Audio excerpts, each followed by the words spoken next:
¿Qué tal, amigos, hermanos? Bienvenidos una vez más a nuestro programa Me Gustaría Saber. Estamos muy contentos de poder comenzar esta nueva serie de programas. Ya habíamos estado ausentes por un tiempo y estamos contentos de poder estar de vuelta con ustedes. Me encuentro en compañía del pastor Esteban Bor. Creo que él no necesita presentación, todos lo conocemos y lo apreciamos. Él es el fundador, director, presidente aquí de nuestro ministerio Secrets and Seal. Pastor Bor, qué privilegio tenerlo con nosotros. Bueno, Daniel, es un gran privilegio trabajar contigo. Te apreciamos mucho. Muchas gracias, el sentimiento es mutuo. Y también a ustedes, gracias porque ustedes forman un elemento importante en nuestro programa. Gracias por sintonizarnos y gracias por enviar sus preguntas. Estas preguntas enriquecen cada programa que nosotros tenemos aquí. Amén. Y si usted desea enviar alguna pregunta en el futuro que desea ser respondida, envíalo a la siguiente dirección que apareció en pantalla, tv@zoomtv.org. Una vez más, tv@zoomtv.org. Queremos mencionar algunos puntos en cuanto a las preguntas. Número uno, si su pregunta ya ha sido respondida, nuestro personal de redes sociales estará haciéndole saber y le estará enviando el link de un programa anterior que ya hemos respondido a esa pregunta. Solamente estamos en la clasificación que hacemos, estamos respondiendo a aquellas preguntas que no han sido enviadas.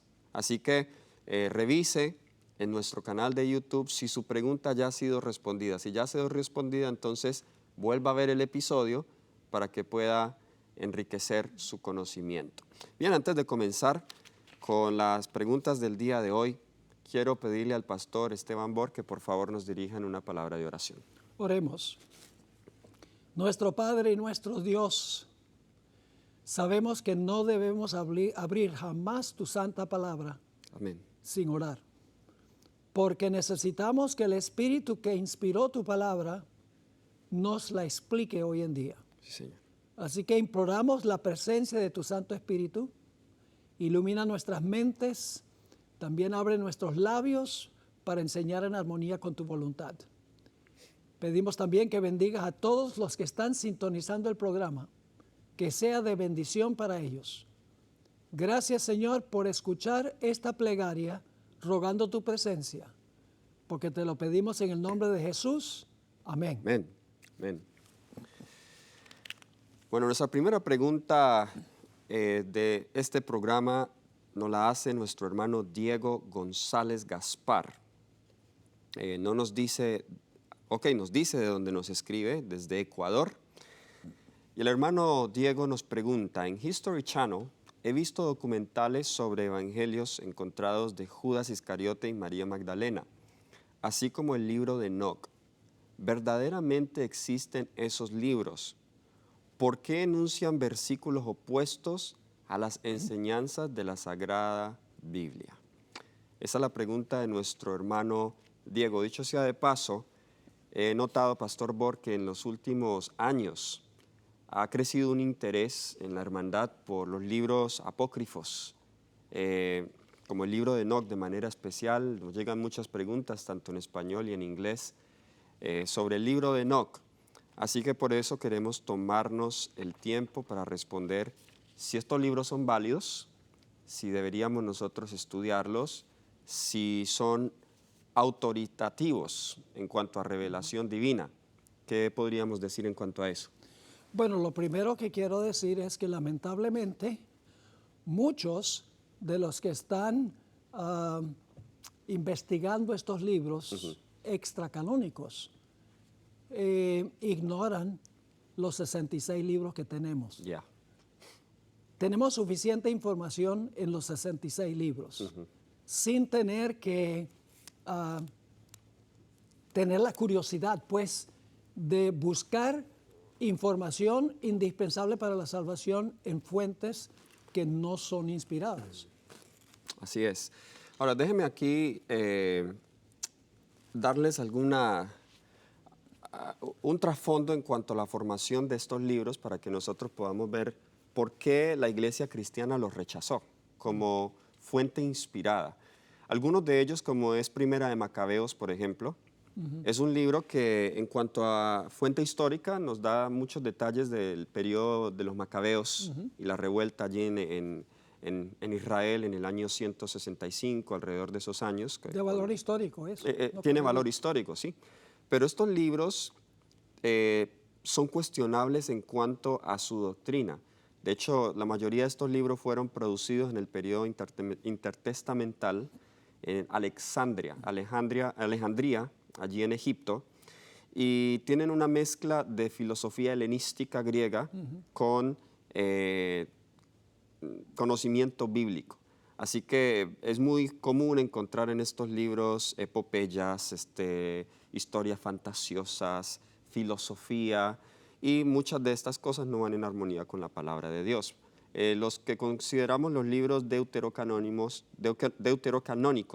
o también como se le llama apócrifos, está el libro de Tobías, Judith, Sabidurías, Siriaco, Baruch, Primera y Segunda de Macabeos, Primera y Segunda de Esdras, esos son algunos de los ejemplos. Allí está el libro de Enoc también, en algunos de esos, el libro de Jacer, el Salmo 151, adiciones al libro de Esther y a Daniel. Y luego hay otra sección que se conoce como los de pseudoapócrifa, los libros pseudoapócrifos. Y ahí está Tercera y Cuarta de Macabeo, la Asunción de Moisés, está también el libro de los Jubileos, Tercera de Baruch. Estos solamente son unos ejemplos de este tipo de literatura rabínica deuterocanónica, que algunos de estos libros fueron incluidos en la Septuaginta que fue producida allí en Alejandría, pero fueron rechazados más adelante por los cristianos debido a que no eran doctrinalmente o no estaban doctrinalmente en armonía con la Biblia hebrea, la Tanakh, el Antiguo Testamento. Lo mismo se puede decir de los apócrifos del Nuevo Testamento. En el Nuevo Testamento tenemos toda la información en cuanto al periodo que pasó Jesús con los apóstoles. Así Después de eso surgieron historias fantásticas, mayormente en un ambiente gnóstico. Se menciona, por ejemplo, en la pregunta Evangelio de Judas Iscariote, de María Magdalena. Correcto. En realidad, el apócrifo de Judas Iscariote dice que Jesús mismo hizo un complot con Judas para que Judas lo entregara. O sea, que más o menos exonera a Judas del terrible pecado de entregar al Hijo de Dios. Entonces, nuevamente, hay que examinar estos libros, estos apócrifos del Nuevo Testamento, a la luz de lo que dicen los evangelios autorizados, Mateo, Marcos, Lucas y Juan. Si no cuadran con eso, entonces no los podemos aceptar como canónicos. Amén. Ahora, en cuanto al Antiguo Testamento, hay mucho interés hoy en día en el estudio del libro de Enoc. Inclusive algunos adventistas están diciendo que el libro de Enoc es igualmente inspirado que los libros de la Biblia. Correcto. Hay varios detalles que indican que el libro de Enoc no es parte del canon bíblico, y voy a dar nada más un ejemplo.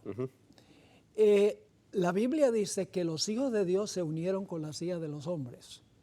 Ahora, nosotros sabemos por varios factores que los hijos de Dios eran los conversos, las hijas de los hombres eran las de descendencia de Caín. Correcto. Entonces, pero el libro de Enoc dice que los hijos de Dios eran ángeles y que los ángeles bajaron y cohabitaron con mujeres humanas y produjeron los gigantes. Ahora, hay una discrepancia entonces, una discrepancia entre lo que enseña Génesis y lo que enseña el libro de Enoc.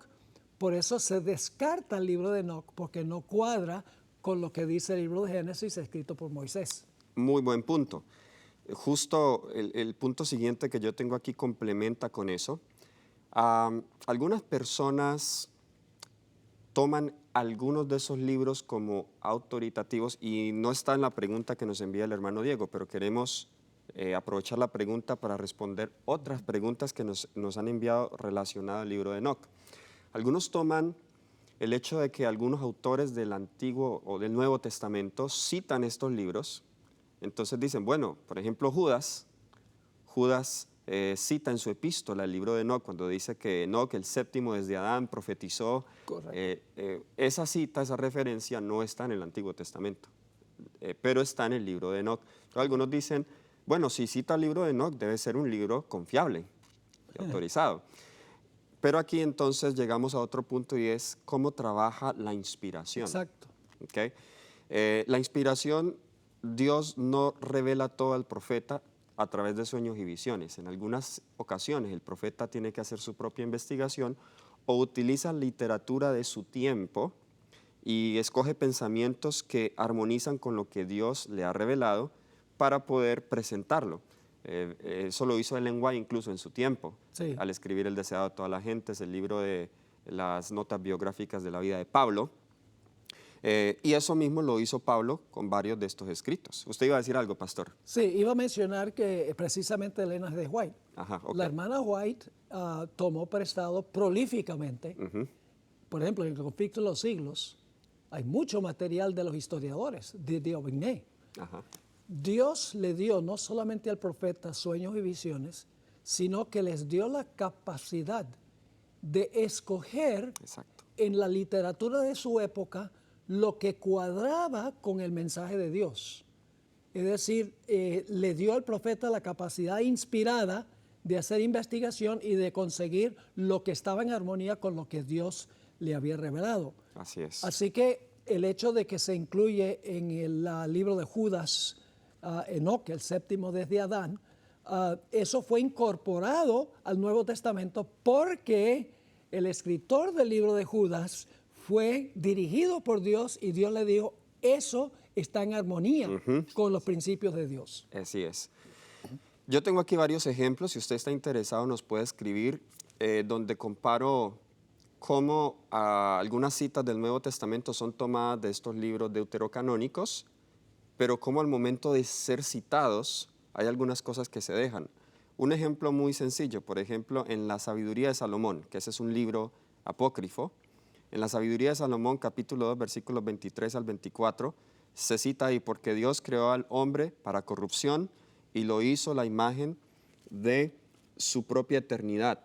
Pero a través de la envidia del diablo, la muerte entró al mundo y aquellos que pertenecían a este partido lo experimentaron. Pablo cita ese texto en Romanos 5:12, pero lo cita, solamente toma unas palabras, otras no. Por ejemplo, así como el pecado entró al mundo a través de un hombre y la muerte entró por el pecado, así la muerte pasó a todos los hombres por cuanto todos pecaron. Quitas aparte donde dice que por la envidia del diablo la muerte entró al mundo, quitando también la responsabilidad del hombre y su parte en la desobediencia. Entonces esto es un ejemplo de cómo la inspiración trabaja cuando se toman fuentes extrabíblicas, pero no quiere decir que porque Pablo cita la Sabiduría de Salomón, entonces ese libro es autorizado. Santiago en 1:17 cita a Filo de Alejandría, una de sus obras que se llama sobre el querubín, pero no lo cita exactamente igual. Saca aquello que no va en armonía con la Biblia y solamente deja lo que va de acuerdo a los principios divinos. Sí, nosotros tenemos una gran ventaja como adventistas y es que nosotros tenemos el espíritu de profecía. Amén. Dios obró con Elena White en la misma manera como obró con los escritores bíblicos. Solo que nosotros tenemos la evidencia, no diríamos contemporánea, pero reciente. Así es. Un ejemplo, la hermana White citó varias veces en El deseado de todas las gentes la biografía de Cristo de Dana. Pero lo interesante es Dana, en su libro, él no era adventista, cuando llega a la experiencia del ladrón en la cruz, él dice, bueno, y a Jesús y el ladrón en la cruz se encontraron en el paraíso ese día. La hermana White nunca tomó prestado eso. Así es. Porque no hubiera estado en armonía con la teología bíblica.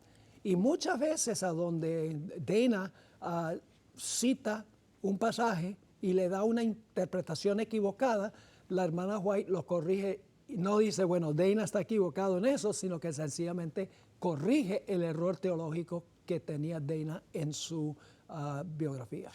Muy interesante. De esto podríamos hablar mucho porque justo a todas las acusaciones de que Ellen White cometió plagio y todo, se pueden responder de esta manera. También los autores bíblicos hubiesen cometido plagio también. Claro, el problema es el concepto de inspiración. Si uno cree que Dios dictó la Biblia, palabra por palabra, uno tiene problemas serios. Serios para explicar eso. Pero si uno toma en cuenta que el profeta, Dios le dio visiones y sueños, y luego el profeta tenía que escribir todo en su propio lenguaje, y que Dios animó al profeta de que investigara las fuentes históricas. Por ejemplo, la hermana White dice, ¿por qué yo voy a escribir fresco y nuevo todo lo que los historiadores ya han descrito correctamente? ¿Para qué voy a perder el tiempo? Entonces ella tomó prestado, cuando estaba en armonía con lo que Dios le había mostrado, ella tomaba prestado y lo incorporaba en sus escritos. Y el pensamiento de los autores pietistas del siglo XIX era que en realidad el conocimiento no le pertenecía al hombre sino a Dios. Es decir, Exacto. Lo que ellos veían que era bueno, ellos ni siquiera se preocupaban por citarlo, porque decían, en realidad el conocimiento viene de Dios, le pertenece a Él. El plagio en esa época no es como hoy en día. Hoy en día la gente todo el tiempo quiere demandar a otro porque tomó prestado. En la época de la hermana White era un honor que se tomara lo que había citado alguien e incorporarlo en otra parte. ¡Wow! Me tomaron en cuenta. Pero en los tiempos modernos, el plagio es distinto que en aquella época.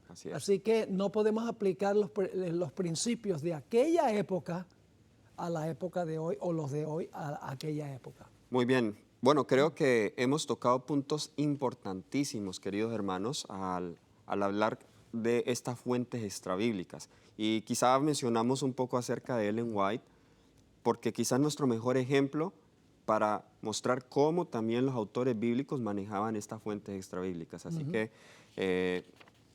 yo reitero lo que el pastor Bor dijo al principio, no busquemos conocimiento en otra literatura cuando ni siquiera estamos familiarizados con lo que Dios nos ha revelado. Así que familiaricémonos con lo que tenemos, ahí hay suficiente para aprender cómo ser salvos. La siguiente pregunta viene de, es un nombre, creo que este no es el nombre. El correo viene de Ángel de Jehová, pero el nombre es Ángel Beitia, desde Panamá. Nos dice, voy a leerles una pregunta un poco larga, dice, mis saludos de antemano al pastor Bor y a todo el equipo de trabajo y el ministerio que el Señor les ha confiado. Les llevo en mi lista de guerreros de oración personal en las madrugadas para que Dios siga fortaleciendo a todos sus hijos y ministerios que se dedican a la obra del Evangelio y de dar a conocer a Jesús. He visto toda la serie del primer video. Gracias a Dios voy a compartir su grande sabiduría con sus hijos y explicar temas bíblicos y dudas que tengan los demás. Sin más preámbulo, tengo dos preguntas. La primera pregunta es, ¿por qué los sacerdotes y judíos tenían esclavos si Dios no permite tal cosa en su Sagrada Escritura? ¿Y qué podemos aprender de ello en la actualidad? Bueno, hay dos preguntas, pero respondamos esta primera. ¿Por qué parece que Dios permitía la esclavitud? De hecho, hay mandamientos en la Torá, en el Pentateuco, leyes que regulan la esclavitud. ¿Por qué acaso Dios está aprobando la esclavitud? Bueno, la hermana White tiene una cita en Hechos de los Apóstoles, a donde ella dice que Pablo no atacó la institución de la esclavitud. Correcto. En el Imperio Romano. Así es. ¿Por qué razón? Porque hubiera estorbado su obra de predicar el Evangelio. Es decir, la hermana White dice que con el transcurso del tiempo, los principios que enseñó el apóstol Pablo iban eventualmente a terminar con la esclavitud. Así que podríamos usar otro ejemplo como comparación. La Biblia nos dice que los patriarcas eran polígamos. Tenía más que una mujer. Eso no está en armonía con el plan de Dios original. El plan de Dios es hombre y mujer, ¿verdad? Pero Dios permitió en esa cultura, permitió que sucediera, sabiendo que con el transcurso del tiempo, a través del estudio de la Biblia, la gente se iba a sobreponer a eso, y en los Estados Unidos todavía la poligamia está prohibida por ley, basado en principios bíblicos. Y cuando Jesús tuvo la conversación con los fariseos, él dijo, Moisés permitió dar carta de divorcio, Ese punto es clave. pero luego dice, al principio no fue así. Es decir, la norma que debemos aplicar hoy es la norma del principio, no un plan B o un plan C, sino el plan A. Dios quiere que volvamos al plan A. Y el plan A no es tener esclavos. Exactamente. Y Jesús añadió por la dureza de vuestro corazón. Entonces, ese es el punto principal aquí en esta pregunta. En Éxodo 21 vemos leyes sobre los esclavos. Pero la esclavitud, tanto la poligamia y hay otras prácticas como la ley del talión, estaban tan arraigadas en aquella cultura, en aquella sociedad, que lo que Dios hizo no fue eliminarlas completamente, sino hacerlas más humanas. Por ejemplo, en cuanto a la ley del talión, culturalmente en aquellos pueblos paganos, usted podía pagar 4 veces más de lo que le habían hecho. Exacto. Entonces lo que Dios dice es, no va a pagar 4 veces más, solamente una vez, ojo por ojo, diente por diente, no 4 veces más. Igual con la esclavitud, Dios hizo provisiones para que se tratara humanamente a los esclavos el 7º año, donde podían ser libres, pero si querían quedarse con el amo, se le perforaba la oreja. Luego en el año 50, y a los amos les decían, deben tratarlos con cariño, deben tratarlos con amor, porque recuerden que ustedes fueron esclavos también. Ajá. Y tenemos en los escritos de Pablo un libro que tal vez no se estudia mucho, Filemón. que es el libro de Filemón. Ahí el apóstol Pablo da claros principios de cómo debía a Filemón tratar a su siervo Onésimo, quien se había convertido en fugitivo. El apóstol Pablo dice, recíbelo, trátalo bien, que me sirve mi servicio. Es más, dice, devuélvemelo para que pueda servir en la causa de la predicación del Evangelio. Así que es muy importante ese punto que mencionaste, que la Biblia dio pautas para el buen tratamiento de los esclavos, mientras que en el código de Hammurabi y otros códigos de la antigüedad, eso era drástico. En la ley del Imperio Romano, un esclavo que se volaba del servicio a su amo, el amo podía hacer lo que quería, lo que le daba la gana con ese. Podía crucificarlo, podía azotarlo, podía hacer lo que él quisiera. La Biblia dice, no, eso no se permite. Así que Dios, tomando en cuenta la cultura de la época, que era imposible en ese momento cambiar la estructura de la cultura, encontramos que Él estableció reglas para el buen tratamiento de los esclavos. Amén. Hubo abusos, desde luego, pero estas reglas estaban allí. Bien, la segunda pregunta de nuestro mismo hermano Ángel dice que hay algo que me perturba y tal vez parezca tonto, pero creo que muchos tenemos ese interrogante. En 1 Corintios 6, 19 y 20 dice que somos templo del Espíritu, pero si somos creados para que el Espíritu more en nosotros, ¿por qué los seres humanos también son poseídos por malos espíritus? Si Dios creó al templo para que solamente Él morara allí exclusivamente, ¿cómo es posible que también el templo pueda ser llenado por demonios? Y luego hace varias preguntas. ¿Dónde están los ángeles? ¿Dónde está el Espíritu Santo? ¿Salen huyendo despavoridos del ser humano de manera que sea presa fácil de Satanás y los demonios? ¿Cómo lo que Dios creó para sí también puede llegar a albergar demonios? Con la ayuda de Dios y su gran misericordia puedan ayudarme a entender esto. Bien, nos queda muy poco tiempo, pero trataremos de responder al máximo. Creo que ya el pastor Boris está dirigiéndose allí a algún pasaje bíblico. Creo que quizá tenemos el mismo pasaje, no nos hemos puesto de acuerdo. Yo tengo acá Mateo 12, no sé qué otro pasaje tiene usted para... Sí, ese es un buen pasaje. Bueno, Mateo 12, rápidamente, aquí del capítulo 43 al 45, Jesús habla de un espíritu, dice, un espíritu impuro que sale del hombre, anda por lugares secos buscando reposo, pero no lo halla. Entonces dice, volvería a mi casa de donde salí. Cuando llega, la halla desocupada, barrida y adornada. Entonces va y toma consigo otros 7 espíritus peores que él y entran y habitan allí. Y el estado final de aquel hombre viene a ser peor que el primero. Así acontecerá a esta mala generación. Aprendemos algo de Jesús acá. ¿Por qué es que los demonios llegan y toman posesión de un cuerpo? En este caso el cuerpo sería la casa. Porque la encuentran vacía. Es decir, no está llena de Dios, no está llena del Espíritu Santo. Aunque Dios nos creó para que su Espíritu nos llenara, es decisión de nosotros si queremos dejar que ese Espíritu nos llene.